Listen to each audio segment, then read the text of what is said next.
Hello everyone, welcome back to my YouTube channel Floral Biocanvas. In today's video we are going to continue with the biodiversity and conservation chapter. हमने अपने पहले video में इस chapter का आधा part पढ़ लिया था. अब हम आगे से कंटिन्यू करेंगे. That is from the importance of species diversity to the ecosystem. So from here we will be continuing further. Now starting with this topic we will be starting with a question. So the question is, does the number of species in a community really matters to the functioning of the ecosystem? Question ये है कि क्या किसी भी community में species number matter करती है वो इकोसिस्टम फंक्शनिंग को. Now if I talk about कि like we have studied somewhere about food chain, food web, हम इन सब के बारे में पढ़े एंड हमने देखा है कि जो प्रोड्यूसर्स होते हैं, कंज्यूमर्स होते हैं, डिकम्पोजर्स होते हैं, सब कहीं ना कहीं उनका एक इम्पॉर्टेंट रोल होता है. हर स्पीशीज़ का इकोसिस्टम में इम्पॉर्टेंट रोल होता है. सो दिस वे लाइक अगर कहीं कोई स्पीशीज़ की नंबर कम हो रही है तो it will ultimately effect the functioning of that ecosystem because we have studied about food chain and food web like how species contribute in their ecosystem. So according to the ecologists believe that if a community with more number of species it is considered as stable community. और वहीं पे दूसरी community है जहाँ पे species number बहुत कम है तो वो उसको हम अनस्टेबल कम्युनिटी कंसिडर करते हैं. So here the same thing is mentioned. Ecologist believe that communities with more species generally tend to be more stable than those with less species. मतलब जिस कम्युनिटी में स्पीशीज़ नंबर ज़्यादा है वो stable है क्योंकि अगर उधर कुछ डिस्टर्बेंस हुआ, कुछ वेरिएशन हुआ तो उतना इफेक्ट नहीं होगा. हालांकि जिस कम्युनिटी में लेस स्पीशीज़ नंबर है उसमें अगर कुछ डिस्टर्बेंस हुआ तो it may show large effects. This is explained in this paragraph. Moving further we will be seeing कि जो स्टेबल कम्युनिटी है it is having high productivity. तो वहाँ पे अगर कुछ डिस्टर्बेंस हुआ तो उतना प्रोडक्टिविटी में वेरिएशन नहीं देखने को मिलेगा. एंड उस कम्युनिटी में अगर कोई एक्सटर्नल डिस्टर्बेंस क्रिएट भी हुआ वेदर इट्स नेचुरल और मैन मेड उतना इफेक्ट वहाँ पे नहीं होगा. They will be resistant to that particular thing. And वहाँ पे अगर कोई एलियन स्पीशीज़ भी उस कम्युनिटी में आ जाती है तो वहाँ पे उतना डिस्टर्बेंस इम्पैक्ट क्रिएट नहीं होगा क्योंकि उस कम्युनिटी में बहुत लार्ज नंबर की स्पीशीज़ है. वहीं हम बात करें जहाँ पे एक कम्युनिटी है जिसमें स्पीशीज नंबर लेस है तो इट में शो डिस्टर्बेंस. जो हमने अभी तक बात की कि जिस कम्युनिटी में स्पीशीज नंबर ज़्यादा है वहाँ पे प्रोडक्टिविटी भी ज़्यादा है, कुछ डिस्टर्बेंस हुआ तो उतना इम्पैक्ट भी नहीं होगा. इसी को रिप्रेजेंट किया डेविड टिलमैन ने. इन्होंने इस एक्सपेरिमेंट को परफॉर्म किया यूजिंग आउटडोर प्लॉट्स. तो इन्होंने 2 प्लॉट अलॉट किए एंड इस प्लॉट में सपोज आई कंसिडर कि यहाँ पे 500 और 500 स्पीशीज़ है, यहाँ पे समवॉट आई कंसिडर 100 स्पीशीज़. तो इस प्लॉट में लेस स्पीशीज़ है, यहाँ पे स्पीशीज़ नंबर ज़्यादा है. यहाँ पे कुछ भी अगर डिस्टर्बेंस हुआ तो it may not create greater impact. Whereas अगर इस वाले प्लॉट में कुछ डिस्टर्बेंस हो गया, 1-2 स्पीशीज़ एक्सटिंक्ट हो रही हैं तो हमें इम्पैक्ट देखने को मिल जाएगा in this plot. That is plot B with less number of species. So this experiment is represented by David Tilman by using outdoor plot. Now moving further, यहाँ पे एक क्वेश्चन किया गया है कि अगर एंट की स्पीशीज़ 20,000 है उसमें से बस 15,000 बचे तो ये क्या इम्पैक्ट क्रिएट करेगा. तो it may create major impact. हमें स्टार्टिंग में कुछ फ़र्क नहीं पड़ेगा, हमें स्टार्टिंग में कुछ इफेक्ट नहीं दिखेगा, but on a larger range अगर स्पीशीज़ एक्सटिंक्ट हो रही हैं तो उसका बहुत ख़तरनाक असर हो सकता है हमारे इकोसिस्टम पे. बिकॉज एज हमने ऊपर ही देखा कि हर स्पीशीज़ का कम्युनिटी में उनका अपना रोल है. So for that reason we have to conserve species. We will be studying further. Now for this question we will be getting the answer by using the Rivett-Popper hypothesis. Okay, so this Rivett-Popper hypothesis it was represented by ecologist Paul Ehrlich के द्वारा ये represent किया गया था. अब ये होता क्या है we will be understanding. Let's simply understand what is this Rivett-Popper hypothesis. तो यहाँ पे इन्होंने एयरप्लेन को कंसिडर किया इकोसिस्टम.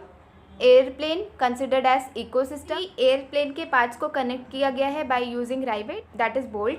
एंड यहाँ पे एयरप्लेन रिप्रेजेंट कर रहा है इकोसिस्टम को, राइवेट रिप्रेजेंट कर रहा है स्पीशीज नंबर को. और यहाँ पे जो पैसेंजर्स इस प्लेन में हैं वो लैंडिंग के टाइम पे राइवेट अपने साथ लेते जा रहे हैं. इनिशियली हमें कोई इफेक्ट नहीं दिखेगा but gradually when it comes on the most important part, जो विंग का पार्ट है वो भी किसी ना किसी राइवेट से कनेक्टेड रहेगा. अगर उस राइवेट को निकाल कर अपने साथ लेके गए now it may effect the functioning of this airplane. अगर हमने मेजर पार्ट जो राइवेट इंपॉर्टेंट रोल प्ले कर रहा था उसी को हमने इस एयरप्लेन से निकाल दिया तो it may effect the airplane, अभी ये प्रॉपर फंक्शनिंग नहीं कर पाएगा and it may lead serious threat to the flight safety, क्योंकि हमने जो इम्पोर्टेंट पार्ट था उसी को निकाल दिया है। इसी हिसाब से अगर हम इकोसिस्टम को कंसिडर करके समझे तो इकोसिस्टम है, इकोसिस्टम में हर स्पीशीज़ का अपना अपना रोल है।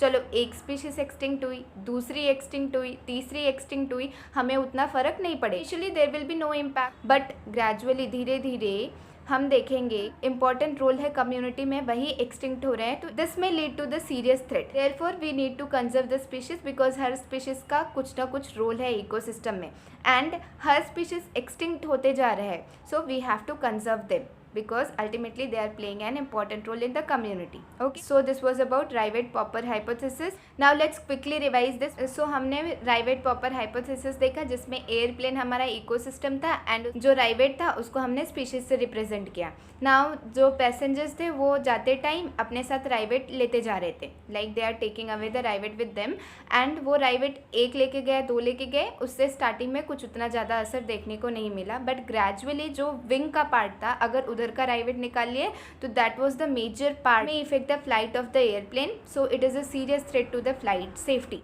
इसी तरह हमने इसको कोरिलेट किया विद द इकोसिस्टम, ठीक है, कि वहाँ पे अगर स्पीशीज एक्सटिंक्ट हो रही है तो हमें स्टार्टिंग में कोई इफेक्ट देखने को नहीं मिलेगा, बट अगर मेजॉरिटी में या फिर मेजर पार्ट जिनका इंपॉर्टेंट रोल है वो स्पीशीज एक्सटिंक्ट हो रही हैं तो it may effect the functioning of that ecosystem. So this was all about this. Coming on to the loss of biodiversity, अब यहाँ पे हम देखते हैं कि हमारे इकोसिस्टम में कोई नई स्पीशीज ऐड हो रही है कि नहीं ये नहीं पता, कहीं ना कहीं स्पीशीज लॉस हो रहा है और देखने को मिल रहा है। So we will be see, जब से ह्यूमन कॉलोनाइज किए पैसिफिक आइलैंड पे, जो वहाँ पे नेटिव बर्ड्स थी वहाँ पे 2000 से ज़्यादा नेटिव बर्ड्स एक्सटिंक्ट हो चुके हैं। According to the IUCN red list we can see the extinction of 784 species, जिसमें से वर्टिब्रेट्स का नंबर 338 था and 359 invertebrates and 87 plant species were there in the last 500 years. In the last 20 years we will be seeing the disappearance of 27 species. They are dodo, quagga, thylacine, Steller sea cow and the 3 subspecies of Bali, Javan and Caspian of tiger. So these were the documents of extinction in the IUCN red list. Here we will be seeing that more than 15,500 worldwide species are facing the threat of extinction, जिसमें से अगर हम percentage की बात करें तो 12% bird की species है, 23% मैमल की स्पीशीज़ है, 32% एम्फीबियन स्पीशीज एंड 31% जिम्नोस्पर्म की स्पीशीज़ है, they are facing the threat of extinction. Okay, in this paragraph we will be seeing that there were 5 episodes of mass extinction of species. तो 5 mass extinction हो गए हैं, छठा चल रहा है एंड ये रैपिड स्पीड से हो रहा है। इसमें ऐसा अनुमान लगाया गया है कि 100 ईयर्स में आधे से ज़्यादा स्पीशीज़ वाइप्ड आउट हो जाएंगी, मतलब बचेंगे नहीं। तो ये रैपिड स्पीड से हो रहा है और अगर स्पीशीज़ की कंजर्वेशन नहीं हुई तो आधे से ज़्यादा स्पीशीज़ नेक्स्ट 100 ईयर्स में से वाइप्ड आउट हो जाएंगी, ख़त्म हो जाएंगी। अब हम देखते हैं कि कहीं पे भी अगर बायोडाइवर्सिटी लॉस हो रहा है तो वहाँ पे जो प्रोडक्टिविटी है कम हो जाएगी, डिस्टर्बेंस हो रहा है तो उसका इम्पैक्ट होगा, there will be lower resistance of that particular plant species और एनिमल स्पीशीज।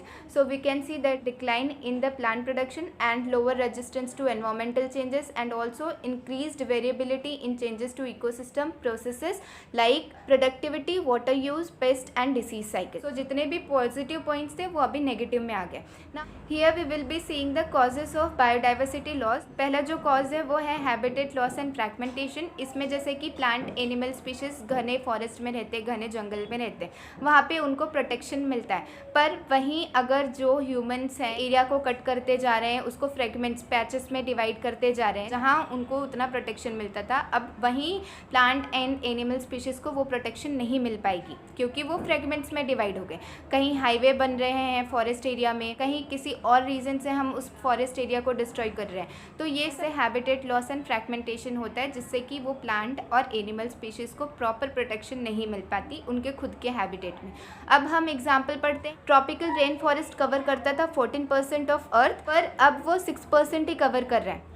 और ये लॉस इसलिए हुआ है क्योंकि we human beings are responsible. यहाँ पे सोयाबीन कल्टीवेशन हुआ है, और दूसरा रीज़न ये कि जो प्लांट स्पीशीज थी वो फॉडर के लिए यूज़ की है for the beef cattle. The next cause is over exploitation. Over exploitation मतलब हद से ज़्यादा किसी चीज़ को एक्सप्लॉइट कर देना। हमें किसी भी चीज़ को कम से कम यूज़ करना चाहिए, पर अगर हम उससे ज़्यादा यूज़ कर रहे हैं तो that is coming under over exploitation. Here we are dependent on the nature food shelter, but when the need turns into greed it leads to over exploitation. तो यहाँ पे एग्जाम्पल्स भी दिए गए हैं स्पीशीज़ के, जैसे Steller sea cow and passenger pigeon. The third cause is alien species invasion. Alien species मतलब कोई फॉरेन स्पीशीज है जिसको हम नेटिव स्पीशीज जहाँ पे रहते हैं वहाँ पे इंट्रोड्यूस कर रहे हैं। And invasion in the sense they are growing at a very fast rate. अगर वो वहाँ पे ग्रो करेंगे बहुत ज़्यादा ही रफ्तार से तो वो एरिया पूरा यूज़ कर लेंगे, एंड वहाँ पे जो नेटिव स्पीशीज है वो एक्सटिंक्ट हो जाएगी। यहाँ पे एग्जाम्पल दिया गया है जैसे कि Nile perch introduced into the lake Victoria, जहाँ पे पहले कौन रहती थी, शिक्लिड फिश, तो वहाँ पे अभी ये फिश एक्सटिंक्ट हो गई। तो यहाँ पे कुछ प्लांट स्पीशीज भी हैं जो एलियन स्पीशीज की तरह एक्ट कर रही हैं, जैसे कि carrot grass, parthenium, lantana, water hyacinth, eichhornia etcetera. They propagate at a very fast rate and वो पूरे एरिया को कवर कर लेती है, जिससे कि वो नेटिव स्पीशीज जो रहती है वो एक्सटिंक्ट हो जाती है, वो सर्वाइव नहीं कर पाती। द नेक्स्ट कॉज इज को एक्सटिंक्शन। को एक्सटिंक्शन इन द सेंस कि दो स्पीशीज एक दूसरे के ऊपर डिपेंडेंट है सर्वाइव करने के लिए, मतलब एक दूसरे के ऊपर डिपेंडेंट है। तो यहाँ पे अगर किसी एक को भी कोई हार्म हुआ तो दूसरी स्पीशीज अल्टीमेटली नहीं सर्वाइव कर पाएगी, वो भी एक्सटिंक्ट हो जाएगी। सो दिस वे को extinction between the species. Moving with the biodiversity conservation, तो पहले हम देखेंगे कि हमें बायोडाइवर्सिटी क्यों कंजर्व करना है। Why should we conserve biodiversity. यहाँ पे हम तीन एस्पेक्ट पढ़ेंगे। पहला है नैरो यूटिलिटेरियन, दूसरा है ब्रॉडली यूटिलिटेरियन एंड तीसरा है एथिकल आर्ग्यूमेंट। तो नैरो यूटिलिटेरियन मतलब जो हमें डायरेक्टली बेनिफिट कर रहा है, जैसे नेचर से हमें डायरेक्ट बेनिफिट्स क्या क्या मिलते हैं, जैसे फूड हुआ, firewood, fibre, construction material, there are lot of things which we are getting from the nature directly. The second thing that is broadly utilitarian. Broadly means indirect way में हमें nature से क्या मिल रहा है। यहाँ पे हम देखें तो नेचर से हमें इनडायरेक्ट वे में ऑक्सीजन मिल रहा है, पॉलिनेशन में हेल्प कर रहा है, and also for aesthetic pleasure as nature has healing properties. तो हम बोलते हैं ना नेचर में हमें टाइम स्पेंड करना चाहिए, ये सब तो ये इनडायरेक्ट बेनिफिट्स है जो हमें नेचर से मिल रहे हैं। And the third aspect is ethical argument में ये आता है कि जैसे कोई प्लांट स्पीशीज है या एनिमल स्पीशीज है जो सर्वाइव कर रहे हैं, तो उनको भी लाइफ मिला है, they are having the equal rights to live on this earth. तो हमारा ये कोई हक नहीं बनता कि हम उनको हार्म पहुँचाएं। So this is coming under ethical argument. Now how to conserve biodiversity we will be seeing here. Conserve biodiversity there are two strategies. पहला है इन सिटू कंजर्वेशन, दूसरा है ex situ conservation. In situ conservation मतलब on the site, जो animal plant species जहाँ पे है हम उनको वहीं पे प्रोटेक्शन प्रोवाइड कर रहे हैं। बट इसमें पहला है बायोडाइवर्सिटी हॉटस्पॉट। हॉटस्पॉट ऐसे रीजन है जहाँ पे प्लांट एंड एनिमल डाइवर्सिटी ज़्यादा है, उस रीजन में plant species and animal species diversity ज़्यादा है, तो हम उसको कंसिडर कर रहे हैं हॉटस्पॉट। और सेकेंड रीजन है एंडेमिज्म। एंडेमिज्म मतलब जो पर्टिकुलर स्पीशीज वही कन्फाइंड एरिया में पाए जाते हैं और कहीं नहीं पाए जाते, तो उसी को हम बोलते हैं एंडेमिज्म। तीसरा रीज़न है कि अगर वहाँ पे बायोडाइवर्सिटी ज़्यादा है तो वहाँ पे लॉस भी होंगी। So this is coming under biodiversity hotspot. There were initially 25 biodiversity, 34 biodiversity hotspot, and in India there are 3 biodiversity hotspot, that is Western Ghats, Sri Lanka and Indo Burma. ये हॉटस्पॉट रीजन जो है ये 2% अर्थ एरिया को cover करे। Hotspot region को conserve करेंगे तो there will be reduction in biodiversity loss. There will be reduction up to 30% of the biodiversity loss. फिर हम देखेंगे कुछ प्रोटेक्टेड एरियाज लॉ है जिसके चलते हम उस एरिया को प्रोटेक्ट कर रहे हैं, जैसे wild life sanctuary, biosphere reserve, sacred. Biosphere reserve में आ जाता है core zone, buffer zone and transition zone. Core zone में कुछ भी एक्टिविटी अलाउड नहीं है, किसी भी ह्यूमन की एक्टिविटी यहाँ पे अलाउड नहीं है, it is totally restricted here. जो हमारा बफर जोन है यहाँ पे लिमिटेड फॉर रिसर्च और एजुकेशन पर्पस एक्टिविटी अलाउड है, बट ये एरिया में जो people tribe that is transition zone. And sacred grove, there are tribes which are residing in to this area, they are protecting that particular plant और animal species for that religious basis they are worshipping over there. This way we studied about in situ conservation. के बाद आता है ex situ conservation में हम उस species को जहाँ पे उसका हैबिटेट है, जहाँ पे वो ओरिजिनली प्रेजेंट है, वहाँ पे प्रोटेक्शन न प्रोवाइड करके हम उसको दूसरी जगह पे लेके जाके उसको प्रोटेक्शन प्रोवाइड कर रहे हैं। That is we are artificially mimicking that area. Ex situ conservation it is also known as off site conservation. तो स्पीशीज़ जो ओरिजिनली जहाँ पे प्रेजेंट है उसको वहाँ पे कंजर्व न करके दूसरे एरिया में लेके जाके वहाँ पे कंजर्व कर। एक्स सिटू कंजर्वेशन के अंदर आ गया botanical garden, zoological park and seed bank, फिर उसके बाद cryopreservation. So by this like जो प्लांट स्पीशीज़ को थ्रेट है फॉरेस्ट में, हम उस स्पीशीज़ को बॉटेनिकल गार्डन में कंजर्व कर रहे हैं। So this was all about x situ conservation. The last thing that we will be seeing is there were different summits that were conducted. पहला था Earth Summit. The Earth Summit that was held in Rio de Janeiro in the 1992 and यहाँ पे बहुत सारे country एक साथ आके बात किए थे on the conservation of biodiversity and sustainable utilization of its benefits. And the next that is World Summit on Sustainable Development that was held in 2002 in Johannesburg. इस summit में इन्होंने बात किया था on the significant reduction in the current rate of biodiversity loss at global, regional and local level. So this was all about this chapter, biodiversity and conservation. This was the part 2 of this video. Hope so this video was helpful to you. Please hit the like button and subscribe to my channel for more videos. Thank you.